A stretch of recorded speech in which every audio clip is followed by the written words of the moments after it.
আজকের পাঠ চতুর্থ শ্রেণীর স্থাপত্য ভাস্কর্য ও সংগ্রহশালা থেকে। আজকের আমাদের 156 থেকে 157 পাতা স্থাপত্য ভাস্কর্য সৌধ এবং চলো বাঁচাই আমাদের স্থাপত্য। আমাদের এই বিষয়ে চতুর্থ শ্রেণীর ছাত্রছাত্রীরা তোমরা তৈরি হয়ে নাও, আমাদের আলোচনা এখনই শুরু হচ্ছে।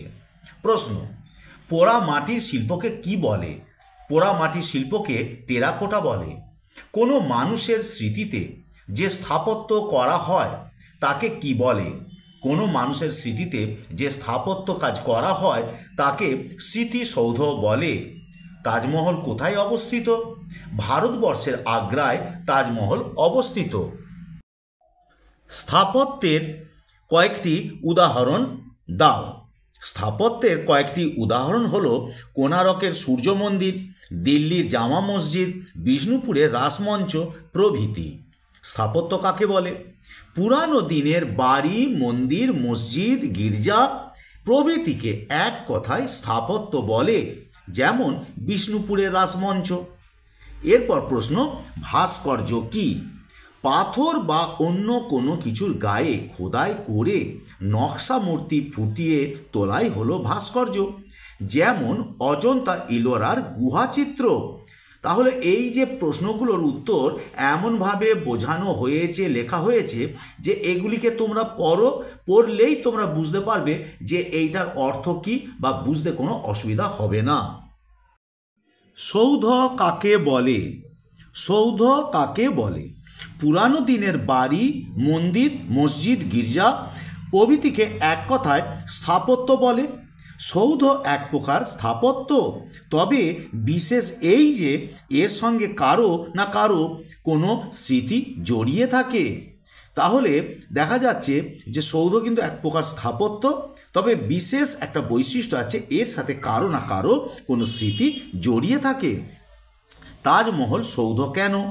অথবা কার স্মৃতিতে তাজমহল তৈরি করা হয়েছিল? বেগম মমতাজের স্মৃতিতে সম্রাট শাহজাহান এটি তৈরি করেছিলেন। মমতাজের স্মৃতিতে তৈরি বলে তাজমহল হলো একটি সৌধ। কোণারকের সূর্য মন্দিরের কি ক্ষতি হয়েছিল? কোণারকের সূর্য মন্দিরের একটা বড় অংশ ভূমিকম্পে ভেঙে পড়েছিল। এর পরের প্রশ্ন: প্রাচীন স্থাপত্য ভাস্কর্য কিভাবে নষ্ট বা ক্ষতিগ্রস্ত হচ্ছে? অথবা অন্যভাবে বলা যেতে পারে, মানুষের অন্যায় কাজের ফলে কিভাবে স্থাপত্য ভাস্কর্যের ক্ষতি হচ্ছে। দেখো উত্তরটা ভালো করে শোনো। অনেক সময় মানুষ দর্শন করতে এসে, মানে ওই সমস্ত স্থাপত্য ভাস্কর্য কীর্তি দর্শন করতে এসে কিছু মানুষ স্থাপত্য বা ভাস্কর্যের গায়ে আঁচড় কেটে দাগ কাটে, ক্ষত সৃষ্টি করে, পানের পিক ফেলে, দেওয়ালে নাম লিখে মূল্যবান জিনিস খুলে নিয়ে চলে যায়। এইভাবে সুন্দর স্থাপত্য সৌধ নষ্ট হয়ে যাচ্ছে। এছাড়া ভূমিকম্প জাতীয় প্রাকৃতিক দুর্যোগ, পরিবেশ দূষণের ফলেও দিনকে দিন এই সম্পদ নষ্ট হচ্ছে।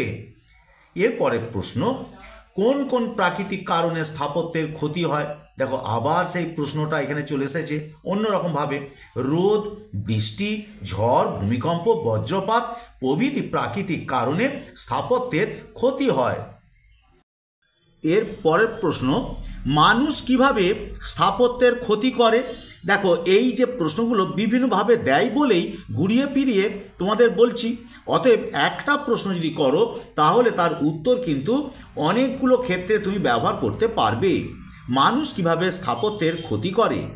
মূর্তি ভেঙে, গায়ে আঁচড় কেটে, থুতু বা পিক ফেলে বা চুরি করে মানুষ স্থাপত্যের ক্ষতি করে। পশু পাখি থেকে স্থাপত্যের কিভাবে ক্ষতি হচ্ছে? পশু পাখি স্থাপত্যের গায়ে গর্ত করে ঠোঁট দিয়ে, আঁচড় কেটে, মলমূত্র ত্যাগ করে, গাছের বীজ ফেলে বিভিন্নভাবে স্থাপত্যের ক্ষতি করে। এর পরের প্রশ্ন: তাজমহল বা ভিক্টোরিয়া মেমোরিয়ালের কী ধরনের ক্ষতি হচ্ছে? তাজমহল বা ভিক্টোরিয়া মেমোরিয়াল সাদা মার্বেল পাথরের তৈরি। কলকারখানা, গাড়ির ধোঁয়া, ধুলোতে স্থাপত্য ভাস্কর্যের ক্ষতি হয়। অর্থাৎ এই সমস্ত যে দূষিত যে পরিবেশ, এগুলো পাথরের গায়েতে জমা হয় এবং তার সাথে বিক্রিয়া করে এই সমস্ত সাদা পাথরগুলো নষ্ট হয়ে যায়। পরিবেশ দূষণের কারণে এই সব ভাস্কর্য স্থাপত্যের খাঁজে খাঁজে কালচে বা হলদেটে রঙের ছোপ পড়ছে। এরপরে যে প্রশ্ন, স্থাপত্য সংরক্ষণ করা কেন প্রয়োজন? অবশ্যই এটা গুরুত্বপূর্ণ প্রশ্ন। ভবিষ্যৎ প্রজন্মকে তার পূর্বপুরুষ সম্বন্ধে এর সাহায্যে অতি সহজেই আমাদের জীবনের যে পরিবর্তনের গুরুত্ব সেটা বোঝানো যায়। আমাদের অতীত কি ছিল, আমরা আগে কিভাবে আস্তে আস্তে ধীরে ধীরে উন্নতি করে বর্তমান প্রজন্মের কাছে আমরা সেই সুন্দর একটা পৃথিবী, উন্নত একটা পৃথিবী ধরার চেষ্টা করছি, এটা বুঝবে কিভাবে? সেই অতীত নিদর্শন না দেখলে ওরা তো বুঝতে পারবে না। তো সেই জন্য এইগুলোকে সুন্দরভাবে আমাদের রেখে দেওয়া উচিত।